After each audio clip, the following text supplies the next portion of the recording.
Nos encontramos con el licenciado Eric Priego Brito. Él es socio fundador de la firma Priego Brito y él nos va a platicar sobre la evolución de la industria petrolera en Tabasco y sobre todo, bueno, a lo que se enfrenta hoy en día, terminando este 2017 y lo que viene en el 2018 con los avances de la reforma energética. ¿Qué tal, licenciado? Hola, ¿cómo están? Muy buenas tardes. Agradezco a todos este espacio y la oportunidad de distinguirnos con esta entrevista. Pues cuéntenos, a ver, desde su óptica, ¿a qué se enfrenta Tabasco en la industria petrolera? Pues Tabasco, podemos ver las cosas desde dos perspectivas, ¿no? Podemos ver aquí una gran oportunidad o podemos ver un problema. El escenario que nosotros hemos elegido y la gran mayoría es ver esto como una gran oportunidad. La reforma energética que ya tiene muchísimos años que se dio, que a veces yo considero que ya no tiene caso de hablar de ella, sino ya es la implementación de la reforma, porque es una realidad que se está dando, pero la reforma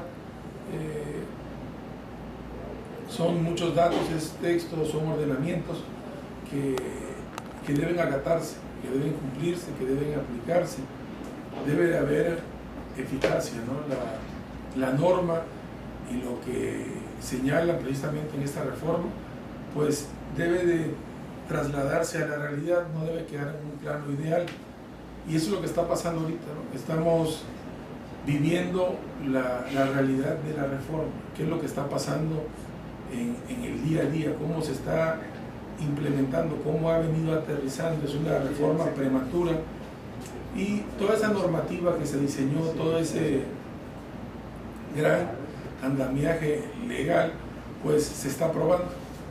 Estamos viendo la aplicación de la norma en la realidad y la aceptación de la sociedad y el acatamiento de ellos sobre la misma, ¿no? Faltan muchas normas por emitirse, hace falta regulación, pero mucha ya ha salido.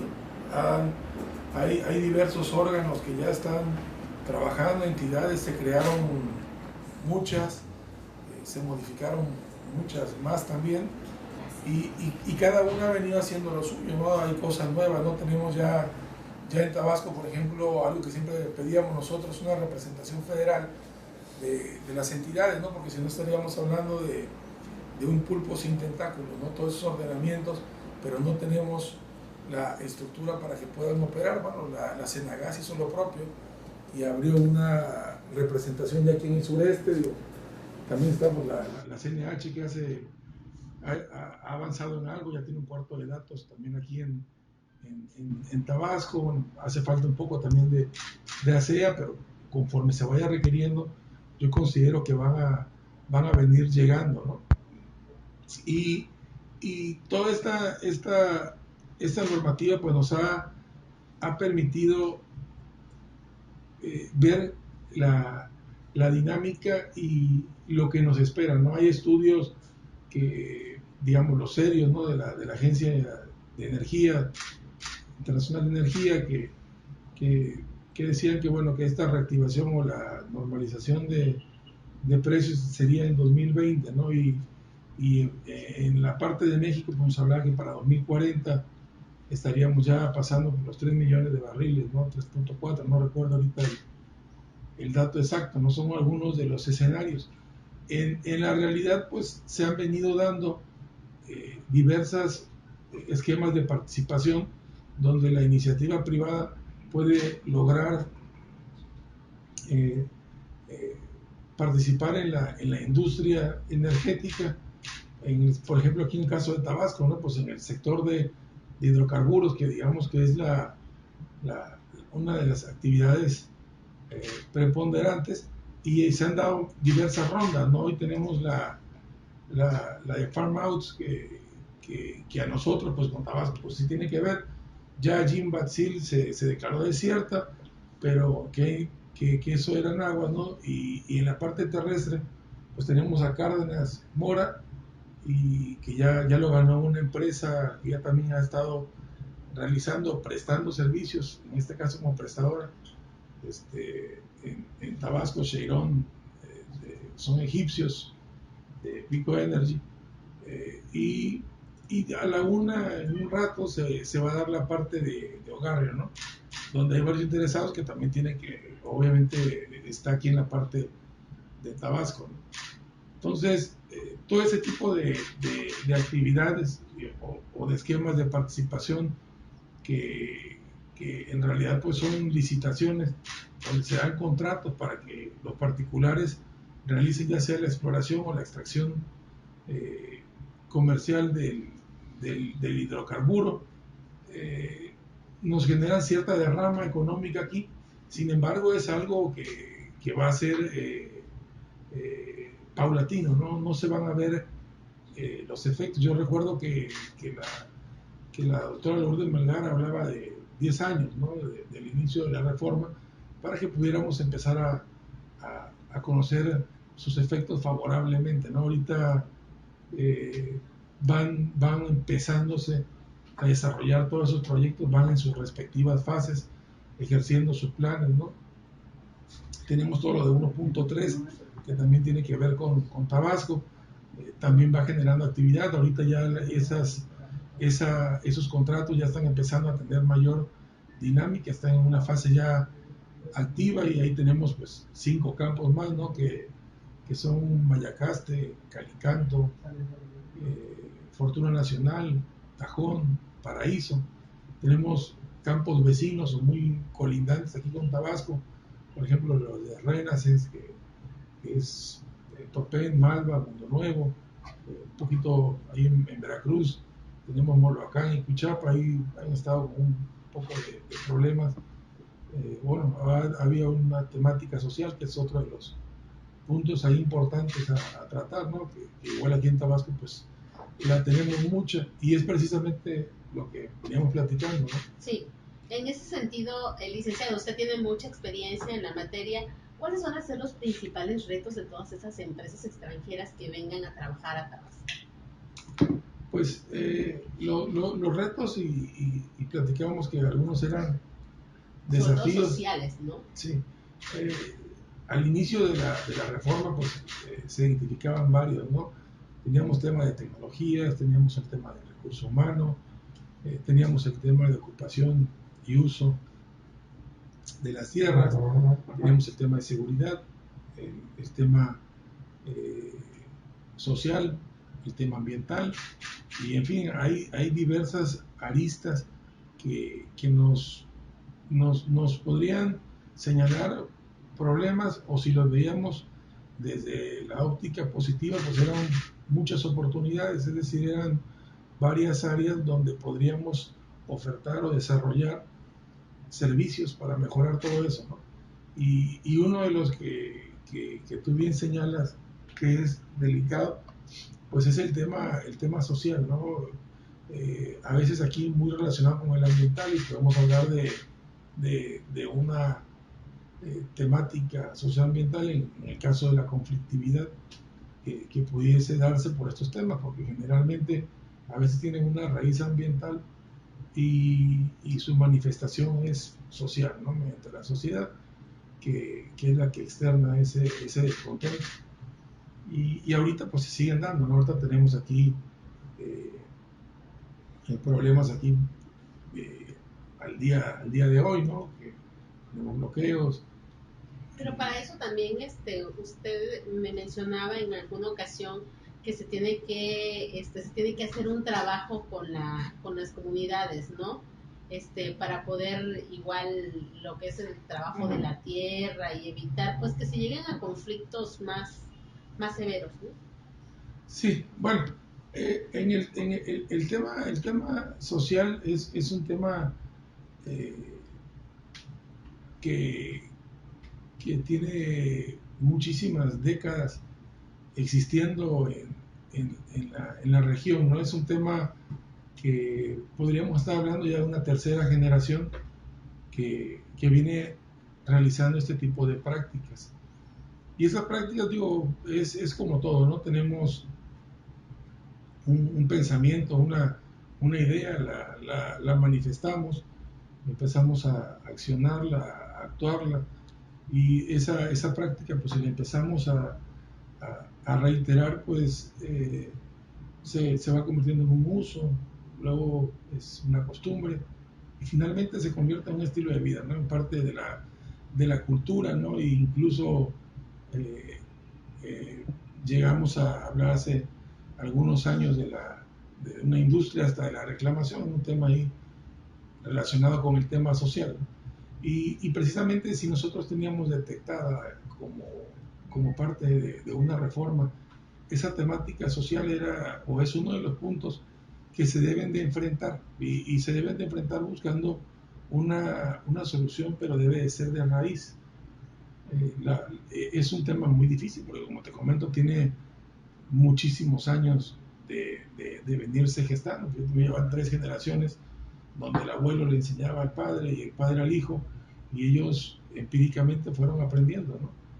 Y, y pues precisamente cambiar ese chip, suplantarlo, es como el choque de dos trenes, ¿no? O sea, tenemos las viejas prácticas y las nuevas prácticas. No podemos hacer un choque fatal y momentáneo. ¿Por qué? Porque nadie saldría ganando, ¿no? Todo se destruiría. Entonces, esas fuerzas tienen que irse midiendo y tienen que ir empujando.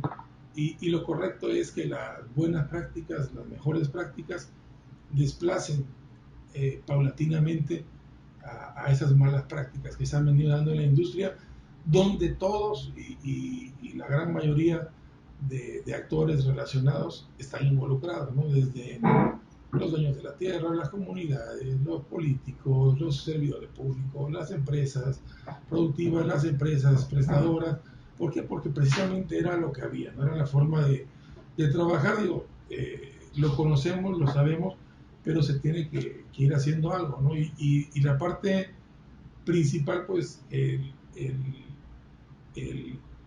el gobierno a toda esta gente que va a estar relacionada, a los stakeholders que van a tener una relación con la actividad o las partes interesadas, a las comunidades indígenas y a todos ellos, hay que ir una fase antes, ¿no?, del proyecto. Entonces, está una fase informativa donde le tienes que dar a ellos toda la información. Es una fase de inteligencia, va a ser una fase de capacitación y tienes que decirles, bueno, pues desde qué es la reforma, qué es lo que busca, cuáles son sus efectos, sus consecuencias, los alcances. Por ejemplo, en el caso de la tierra,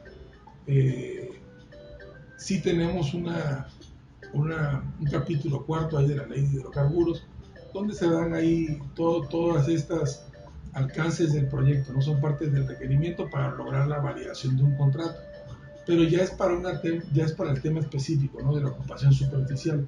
En realidad, para la parte general, pues se debe de ir concientizando, es una parte de concientización, porque tienes que hacerlos conscientes de que esto es un cambio, de que estamos mal, de que ya no podemos seguir así, de que el desenlace sería fatídico de continuar con estas prácticas, el sistema ya no podría soportarlo, la distribución de la riqueza tampoco era la idónea. Entonces, a toda esta gente, a toda la sociedad, hay que hacerlos entender, ¿no? No nada más al momento ya de llegar a desarrollar el proyecto, no antes de, es llegarle pues a notificar los alcances. Primero, el procedimiento para ocupación es un procedimiento ahí interesante y trae parte de lo que yo comento, ¿no? Pues se da un aviso de interés del inicio de todas las negociaciones. Hay 180 días para negociar y durante todo ese lapso se tiene que ir surtiendo ciertos requisitos, ¿no? Dentro de ellos hay que hacerle saber a la comunidad los beneficios, tanto en lo personal, digo, al dueño de la tierra, como a la comunidad, los beneficios que van a tener, ¿no?, tanto la comunidad como el dueño, ¿no?, en lo personal y en lo general. Pero el tema, como ustedes lo saben, aquí en Tabasco es un tema que un tema social puede iniciar en un pozo, en un campo, pero es un tema expansivo, ¿no? Las comunidades son redes, están enlazadas, tienen vínculos, y cuando algo va sucediendo en el tema petrolero, pues se va expandiendo, ¿no? Y algo que puede haber empezado en una ranchería, en una comunidad, puede pasar luego a un pueblo y luego pasa al municipio entero y luego pasa a otro municipio y luego es un tema que puede llegar a afectar al Estado. Aquí pues, hemos tenido hasta bloqueos de la ciudad hace años, igual en otras partes, ¿no? En Veracruz, en Acayuca, cuando tomaban las casetas y en fin, entonces ese tema desde la parte inicial, como te comento, que hay que empezar a permear, a entrar a todos estos grupos que antes podríamos decir que eran partes afectadas, ¿no? O desvalidos, hay que acercarse con ellos de la manera idónea y con los que saben hacer eso para que entiendan de qué se trata la reforma. La reforma en realidad para toda esta gente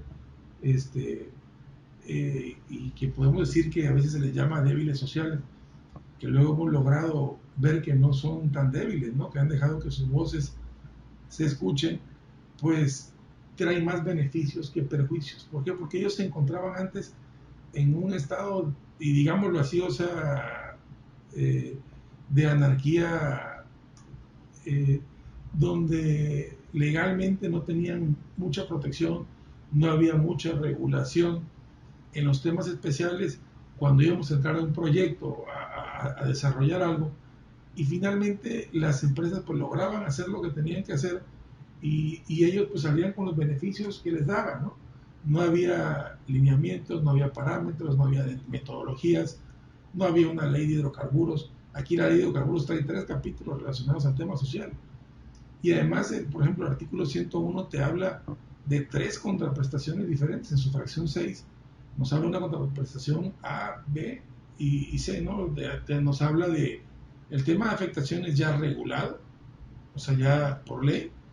Nos hablan de el tema de los pagos de los derechos y nos hablan de una contraprestación que tampoco existía y que es para mí una maravilla y es una forma de distribuir la riqueza equitativamente, porque antes no te daban nada. Es decir, puedes recibir de un 0.5 a un 3% de la utilidad después de los pagos que se hagan al Fondo Mexicano del petróleo, ¿no? Entonces, esos beneficios no existían. Es decir, nos están dando un andamiaje, nos están dando un blindaje, nos están protegiendo. Precisamente yo creo, en gran sentido, una por tratar de hacer justicia, otra por el temor de la reacción social ante esta reforma, pues precisamente pues por todo eso buscaron de qué manera cubrir ese aspecto, ¿no? Que era el más delicado, ¿no? Y mucha gente, perdón, no lo conoce.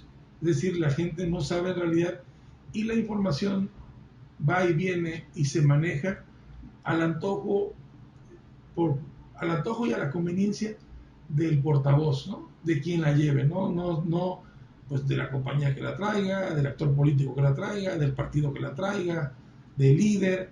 Entonces descontextualiza mucho de lo que dice la ley y tendría que haber una información oficial que les explique tanto los beneficios como los alcances, como las repercusiones, que también eso viene perfectamente señalado. Pero es decir, ese pulpo que yo comentaba que no podría estar manco, porque si un pulpo sin tentáculos pues finalmente no podría operar, tendría que mandar a su gente al área correspondiente para que hagan esa tarea, ¿no? Y además digo ya la parte que viene después, cómo convivir con ella, ¿no? Estos beneficios que también está planeado, ¿eh? O sea, y eso es lo interesante, pero no lo sabe bien la gente. Pues, ¿cómo van a desarrollar programas sociales? ¿Cómo van a desarrollar proyectos para la comunidad? Que todo eso está previsto. El problema es que se ha manejado la información mal y se genera en la comunidad, en el entorno social, se generan falsas expectativas o cuestiones diferentes a las que son. Okay. Licenciado, usted también que está, bueno, tiene mucha experiencia en la materia energética, ¿qué panorama visora usted para el 2018? ¿Cómo cerraríamos el año en cuanto a la industria petrolera aquí en Tabasco, a pesar de todos los pronósticos que se habían ido haciendo? ¿Tiene buenos tiempos para la entidad? Pues, como te estaba yo comentando, los proyectos que se han venido desarrollando ya en el sector energético, van tomando su curso, van caminando y van empezando a desarrollarse. Esos proyectos pues generan empleo, generan derrama económica, generan beneficios para el comercio, la hotelería, los restaurantes. El gran problema, que es lo que yo comento aquí, que puede ser la gran oportunidad o el gran problema, es que tanto se pueden dar como no se pueden dar, ¿no? ¿Por qué? Porque si nos dedicamos a bloquear, si nos dedicamos a sabotear o a entorpecer estos proyectos, pues lo único que generaríamos sería algo malo. O sea, por eso hablaba yo del choque de dos trenes. Si el tren de la mala práctica subsiste o gana, pues lo que va a pasar es que se van a ahuyentar todas esas inversiones. Y finalmente vamos a terminar como un pueblo fantasma o un pueblo abandonado. Estoy en un escenario fatalista. Si permitiéramos que el Estado se convirtiera en eso, ¿no? en un Estado problemático, que estas prácticas, como ya se han venido dando desgraciadamente, se expandieran a los estados vecinos y pues nos volviéramos exportadores de malas prácticas. Entonces, eso yo creo que no es bueno. Es mejor ser generadores de buenas prácticas, importar buenas prácticas, porque las prestaciones de ley que tenemos son buenas, no existían, todo está regularizado, todo está legalizado, hay muchos contratos. No es que yo sea un defensor de la reforma, sino todo viene ahí en la normativa, ¿no? Y no debemos dejar que la reforma se utilice como una herramienta electoral, ¿no? Como una herramienta política. La reforma es una herramienta industrial, económica, para desarrollo, para crecimiento, que debe de ser un detonante del Estado, ¿no? Precisamente lo que tiene que alcanzar a escuchar toda la gente, ¿no? Que esas empresas que van a llegar, o las que están aquí, ya, porque muchísimas son tabasqueñas, o sea, es increíble. A lo mejor no nos damos cuenta, que pensamos que la reforma es solamente para extranjeros y la reforma es solamente para algunas clases. Pues no es cierto. O sea, y no es cierto en muchos sentidos. Y estoy hablando aquí del tema Tabasco. En el tema Tabasco, la ronda 1.3, pues de 3 empresas, 2 son tabasqueñas, de gente que nació aquí en Tabasco, gente oriunda que ha venido a trabajar y que ha empezado pues en la empresa, en el sector petrolero, pues caminando de hace años. Y las prestadoras de servicio, pues, la gran mayoría son tabasqueñas. O sea, y la gente que trabaja, pues una gran mayoría son tabasqueños. Y las comunidades que se benefician alrededor de los campos son de tabasqueños. Y las comunidades que se van a beneficiar en los campos, pues son de tabasqueños, ¿no? Los sindicatos que están ahí formados se integran también por gente de la entidad. Entonces, es importante que veamos aquí la gran oportunidad. O sea, la reforma puede ser una gran oportunidad, y a mí me importa mucho decir esto, porque depende la filosofía de vida que tomemos, ¿no?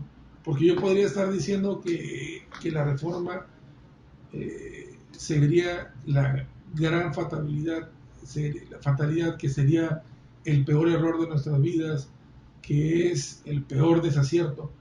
Pero la realidad es que legalmente la reforma ya está. O sea, la reforma es una realidad. Y a mí me queda elegir 2 caminos: el bueno y el malo, el positivo o el negativo. Yo elijo el positivo, ¿no? Yo elijo la gran oportunidad, elijo la oportunidad y no el problema. Y creo que esa es la visión, porque ahorita te di algunos comentarios de por qué es buena, ¿no? O sea, nada más en el tema social, en el tema ambiental, te podría decir aquí mil cosas que antes no estaban reguladas, que no estaban vigiladas, que no estaban inspeccionadas, que hacían un desastre con nuestro Estado, y ahorita hay una agencia que se encarga de la seguridad operativa de todo, ¿no? Y la seguridad industrial y la protección al ambiente. Cada vez se ha venido entonces poniendo orden en toda esta materia, ¿sí? Y también me gustaría saber, licenciado, ¿usted qué lo motivó a especializarse en la industria petrolera? Pues nosotros tenemos aproximadamente 15 años, o no sé, tal vez un poquito más, trabajando el tema legal y la misma práctica y obviamente el mercado. Por eso siempre he comentado que el mercado manda, ¿no? El mercado te orienta. Pues llegaban a vernos muchas empresas pues, que se dedicaban a la actividad preponderante, que era la actividad petrolera. Obviamente pues la problemática que ellos enfrentaban y las oportunidades también eran en torno al sector petrolero. Antes no hablábamos de un sector energético en lato sensu, en un sentido amplio, ¿no? Nos hablábamos siempre era del tema del petróleo y el tema del gas.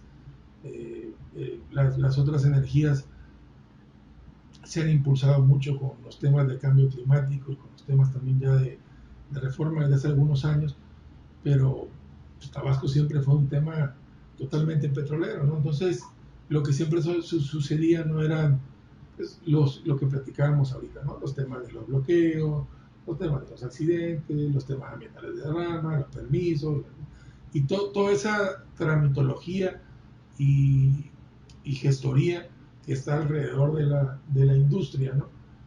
Entonces, eso es lo que se nos pedía, pues contratación de mano de obra, trabajadores, el tema de sindicatos, calificada, no calificada, y pues la misma industria nos fue o nos obligó en realidad a irnos especializando porque es un mercado eh, que, que es muy específico, ¿no? Tienen que ser las actividades, es un mercado cuantioso, es un mercado de mucho dinero y no hay espacio para errar, ¿no? Ni para experimentar. Oiga, a usted también le tocó tocar muchas puertas, sí, incluso hasta en la Cámara de Diputados, en Congreso de la Unión, ¿no? Para también apostarle a la organización a prepararse mucho antes de que estuviera lo de la reforma energética, incluso hicieron una agrupación, ¿no? Usted forma parte de una agrupación igual ahí, que se dedica especialmente a este tipo de problemas. Pues sí, lo que sucedió cuando venía la reforma y se escuchaba antes de 2013 que era inminente, que se iba a dar, porque antes hablar de un tema de privatización en materia energética pues era casi un sacrilegio. Y cuando se vio y muchos empresarios consideraron que la reforma se iba a dar, pues nos solicitaron y se unieron muchos para que nosotros como firma les representáramos y les diéramos algún proyecto de qué sucedía y cómo se podía organizar en torno al sector energético. Y pues nos dimos cuenta en ese momento que no había organizaciones ni asociaciones tan grandes especializadas en el sector. Ya después de la reforma aparecieron miles, aparecieron muchas comisiones, se crearon otras, pero antes la realidad es que no había ya algunas que ya trabajaban como prestadores de servicios para asociaciones mexicanas, como por ejemplo la MESPA, que ya estaba la MIPE, eran contadas, ¿no? Estaba la ARIF, y ya después de la reforma vinieron muchísimas, ¿no? Lo que encontramos nosotros, revisando los instrumentos en la ley de cámaras y confederaciones, era que no existía ninguna cámara para energías específicas que se organizaran de manera específica, salvo en el tema de minería, ¿no? Pero en el tema de hidrocarburos, en el tema de gas, en el tema de petróleo. No se había dado ninguna todavía, ¿no? Entonces, nosotros ya previendo que se iba a aperturar la actividad, porque en realidad se apertura para todos, ¿no? Se reserva al Estado la parte de la exploración y la extracción, pero finalmente la puede contratar, y pues las demás actividades pues se van a dar con autorizaciones, con permisos y con las licencias, ¿no? Entonces, ahí lo que vimos es, bueno, ya ahora sí el sector petrolero, el eólico, el hidráulico, pues pueden formar una gran cámara, aunque había que hacer algunas modificaciones ahí con la ley de cámara por el tema porcentual y el tema a cómo se encontraban en esos momentos, y podrían hacer una gran cámara donde se unieran todas las fuerzas y se pudieran representar, y sobre todo lo que platicamos ahorita, organizar, ¿no? Para que no ande cada quien actuando por su lado y no haya una uniformidad de criterio y una uniformidad en las solicitudes, en las peticiones por parte de todos. O sea, habría que hacer una sola voz, ¿no? A estar todos en la misma sintonía y al unísono.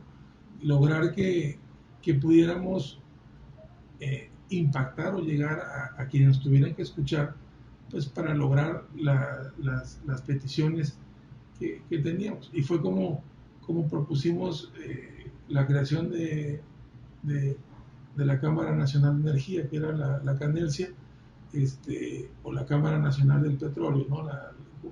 Hicimos ahí dos trabajos, como comentaba, algunas implicaban algunas modificaciones, pero finalmente en esos momentos, ¿no?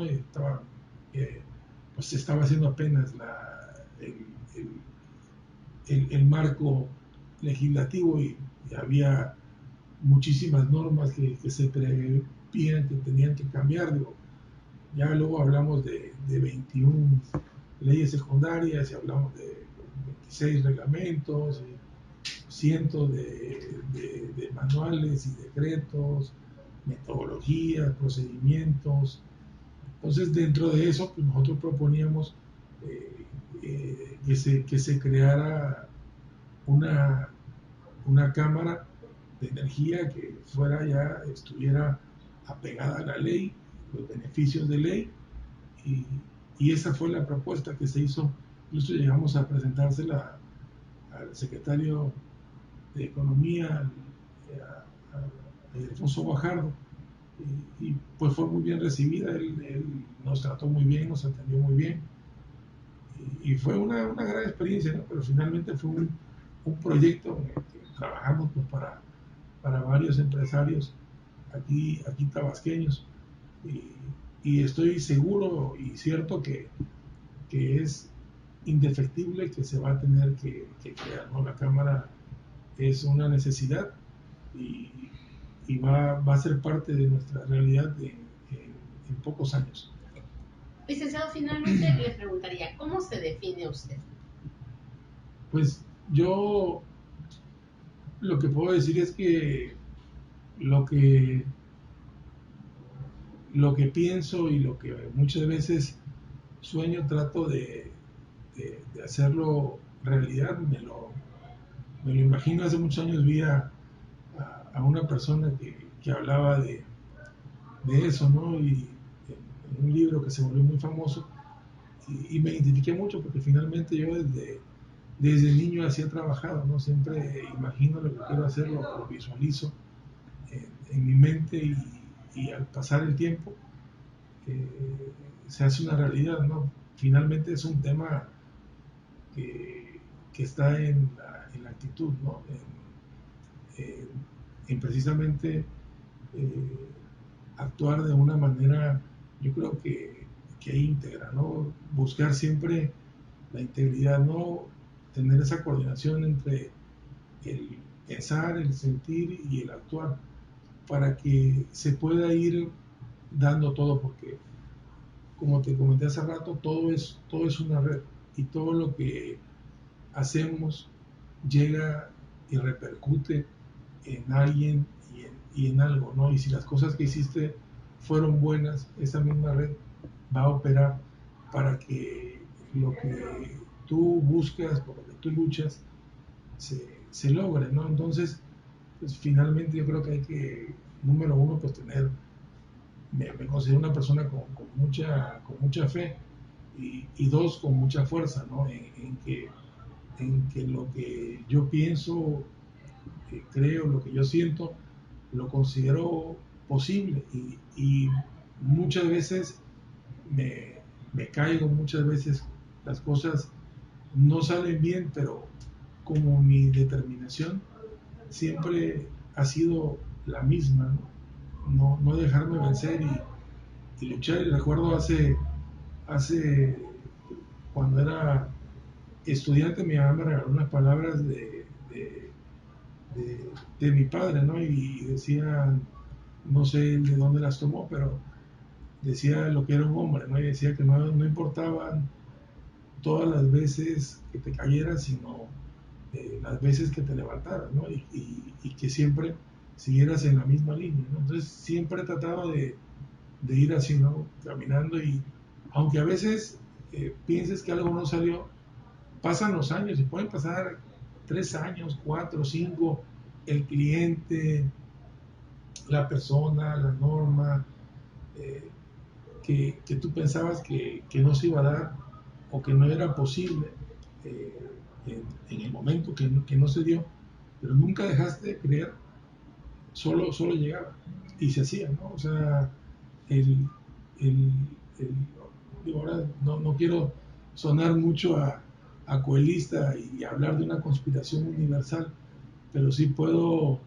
eh, hablarte de esa acción de causa y efecto y te puedo hablar de un karma, ¿no? Eso es lo que a mí me mueve, ¿no? En lo que creo y pienso que si soy una persona que actúa bien y si soy una persona que me preparo, que estudio, que actúo de frente, actúo frontalmente, a lo mejor no sea el hombre más bueno del mundo, pero las cosas te las voy a decir en la cara y mis acciones van a ser pues, transparentes, pues a lo mejor eso me va abriendo a veces las puertas y me ha ayudado a ir logrando lo que nos proponemos.